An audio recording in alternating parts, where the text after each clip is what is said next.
नमस्कार. आयुर्वेदात दिनचर्येमध्ये सकाळी शौचविधी झाली, पोट साफ झाले की दंतधावन म्हणजे दात स्वच्छ करायला सांगितले. तर दात कशाने घासायचे? टूथपेस्टला काही पर्याय आहे का? दात आणि हिरडे अजून बळकट करण्यासाठी काय करता येईल?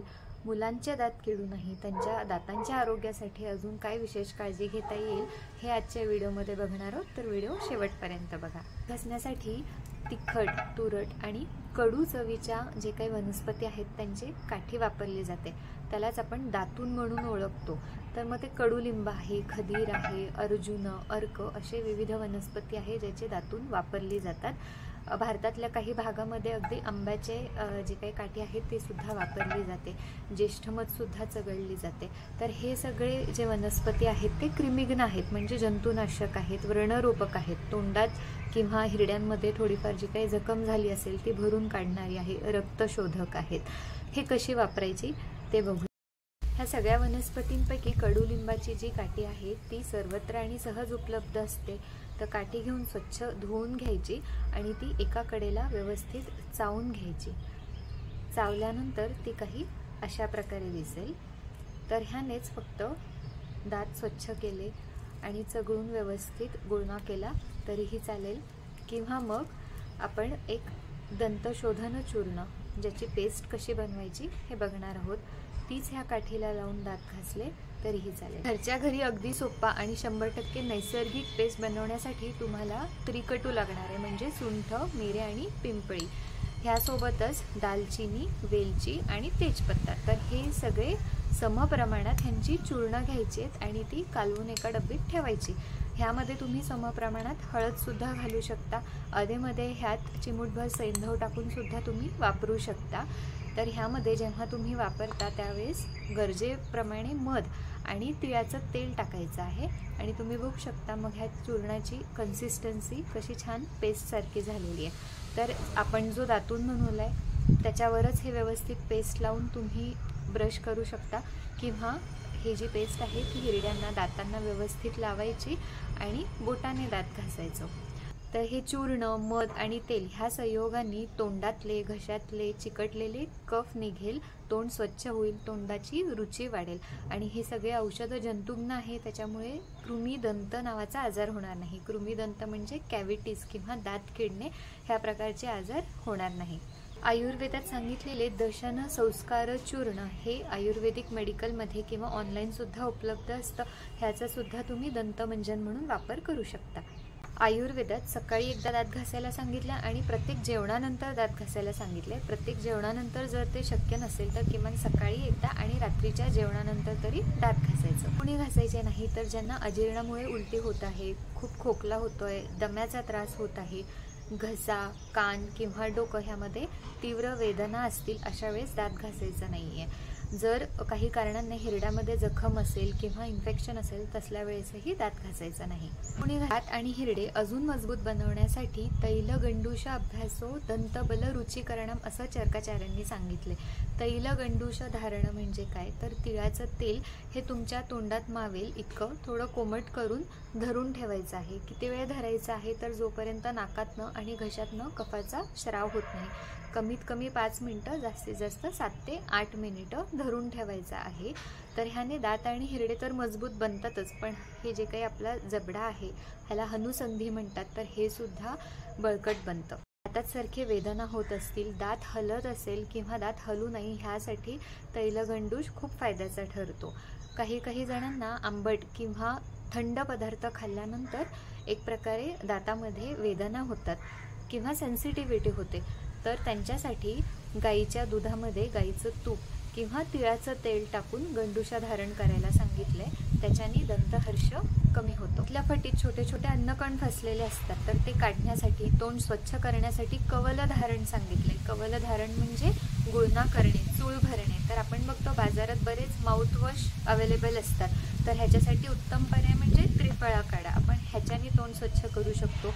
ज्यांना हिरड्यांमधनं सारखं रक्त येते वरच्यावर, तर त्यांनी नुसता आवळ्याचा काढा करून त्याच्याने कवल धारण केलं तर चालेल. वरच्यावर ज्यांना तोंड येते, तोंडामध्ये छाले येतात, तर त्यांनी मधाचं पाणी वापरलं तर चालतं, किंवा ज्येष्ठ मधाचा काढ्याचा कवल धारण करायचं आहे.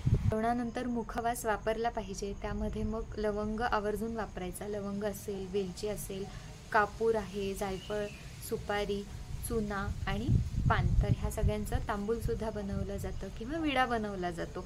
तर हे व्यवस्थित जेवणानंतर चावून चावून खाल्ल्याने तोंड स्वच्छ होतं आणि हे पण सगळे औषधं जंतुघ्न आहेत, वेदनाशामक आहेत, तर मुखवासचा वापर नक्की करायचा.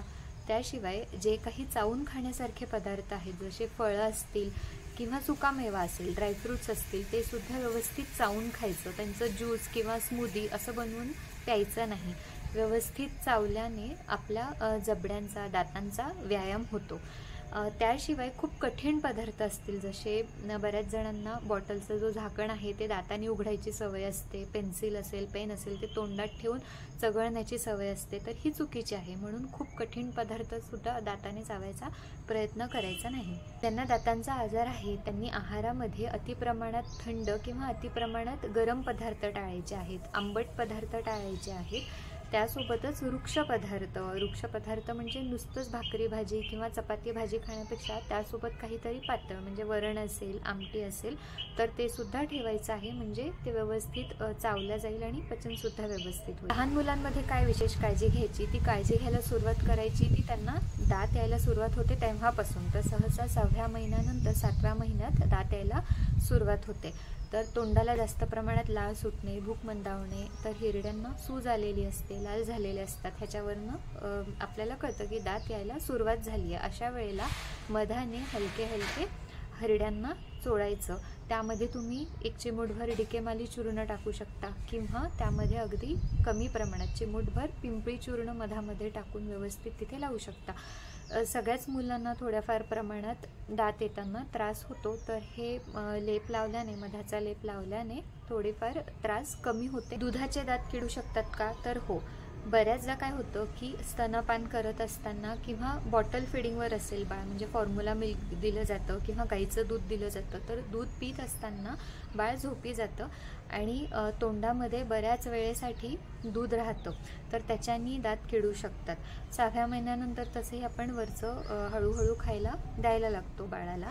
तर तुम्ही भाताची पेज देत असाल किंवा जे काही देत असाल, दुधानंतर थोडंसं उकळलेलं थंड केलेलं पाणी हे बाळाला पाहिजेच, म्हणजे तोंड स्वच्छ होईल आणि कीड लागणार नाही. दिवसातनं किमान एकदा तुमच्या करंगळीला कॉटनचा किंवा मऊ सुती मलमलचा कपडा बांधायचा, ओला करायचा आणि हलकं हलकं बाळाचं तोंड, दात, हिरडे स्वच्छ करायचे. अजून एक महत्त्वाची काळजी जी घ्यायची आहे ते म्हणजे प्लॅस्टिकचे टीथर मुलांना द्यायचे नाही आहेत. पहिली गोष्ट ते प्लॅस्टिकचं आहे, त्याच्यामुळे तोंडात टाकून चघळण्यासारखी ती वस्तू नाही आहे. दुसरी गोष्ट, जे दुधाचे दात येतात ते मजबूत येत नाहीत आणि त्यामुळे नंतर जे कायमचे दात येत असतील ते सुद्धा वाकडे येण्याची शक्यता जास्त आहे. तर प्लॅस्टिकच्या टीथरऐवजी तुमच्या देखरेखीखाली त्यांना गाजर असेल, बीट असेल किंवा भोपळा असेल, लाल भोपळा असतो, तर ह्याचे स्टिक्स बनवून काठीसारखे असे लांब लांब बनवून तुमच्या देखरेखीखाली त्यांना चघळायला तुम्ही देऊ शकता. नंतर मुलं जसे मोठे व्हायला लागतील, स्वतंत्रपणे त्यांचे ते दात घासायला लागतील, तेव्हा त्यांना दंतधावन विधी म्हणजे काय, आज आपण जो काही गंडूश धारण, कवल धारण कसं करायचं ते तुम्ही करा, म्हणजे तुमचं बघून ते सुद्धा शिकतील. त्यासोबतच जास्त चॉकलेट खाल्ल्याने, जास्त कोल्ड्रिंक्स पिल्याने दात किडतील, खाऊ नकोस, पिऊ नकोस असं म्हणण्यापेक्षा अशा वस्तू सहजरित्या आणि वरच्यावर त्यांना उपलब्ध होणार नाहीत, ह्याची जबाबदारी तुम्ही घ्या. धन्यवाद. आजचा व्हिडिओ तुम्हाला कसा वाटला हे कमेंट थ्रू नक्की कळवा. अजून कुठल्या विषयांवर तुम्हाला व्हिडिओ बनवलेला आवडेल ते सुद्धा कळवा. सर्वे जनः सुखिनो भवन्तु.